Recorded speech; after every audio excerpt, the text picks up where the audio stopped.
With all the serious challenges facing public libraries today, it's also helpful to step back a bit to the start.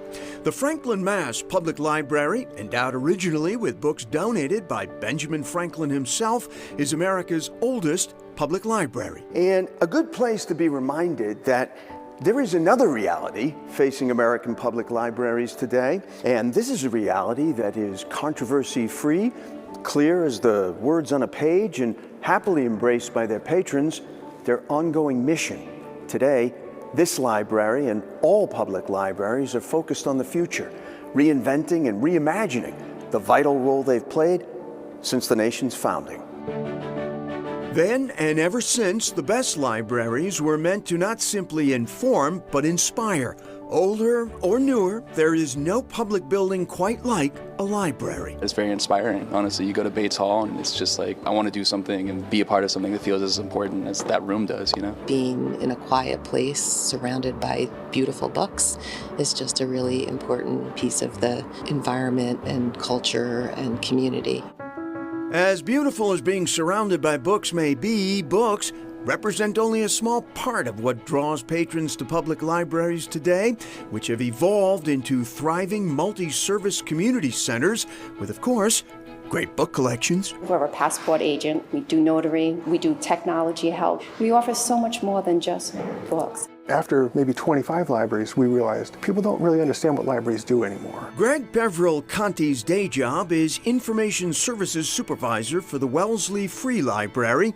As the co-creator of the nonprofit Libraryland Project, he's visited libraries across the country, as well as most of those in Massachusetts, all to explore, document, and promote what he sees as the vital and evolving role of public libraries in our communities. People have this idea that libraries are museums of books, that they're just these anachronistic institutions that aren't really relevant. And we saw again and again that's not true.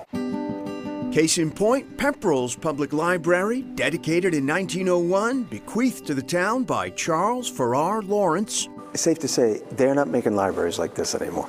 He built something that has really stood the test of time. And still does. The level of programming and community engagement here is unusually high. There's a vibrancy to what's going on. We had over 1,500 programs last year. We are the heart of the community. We are where people come to meet your neighbors. Engaging with the community here extends outside the library too. They have what's arguably the state's only accessible nature trail at a public library. I'm constantly amazed when I discover a new thing that a library offers that I had no idea.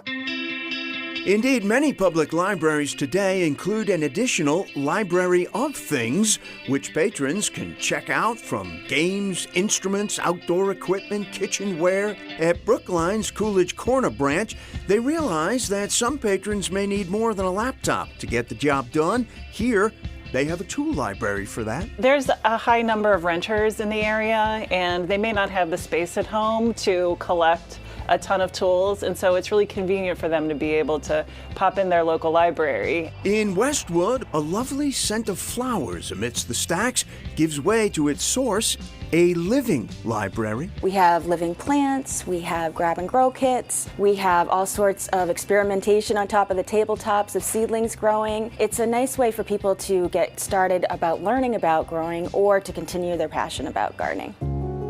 In this particular community of Boston, there was a request for something unique when the BPL's Roxbury Branch Library was recently renovated, a teaching kitchen. Well, libraries are a place for information, right? This is where we come in and we can provide an opportunity for people to learn about nutritional literacy. Gloria Fernandez is the Boston Public Library's first ever chef in residence, conducting classes and cooking workshops for all ages. How great that you get to say, come to my class, come to the kitchen at the library. Exactly, at the library. And go downstairs and pick out a book and go home and try a recipe. Let's look at it together and let's talk about the exciting possibility that you're going to be tasting and doing and expressing yourself a whole different way. That's what libraries do. And libraries express themselves in different ways. In Narragansett, Rhode Island, among the nation's newest public libraries, but it didn't come easily or quickly. It was well over a decade of struggle. Yes. Now,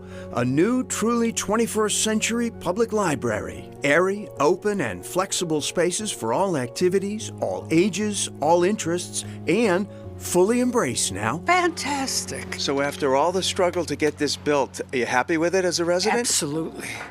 Absolutely. And you know, it still has that new library smell. From big and new to Cape Cod and South Dennis, where old and small still gets the job done in a classic gingerbread American Gothic. It's very, very misleading from the outside. You think it's going to be cobwebs and just old books that are going to fall apart as soon as you pull them. Not quite.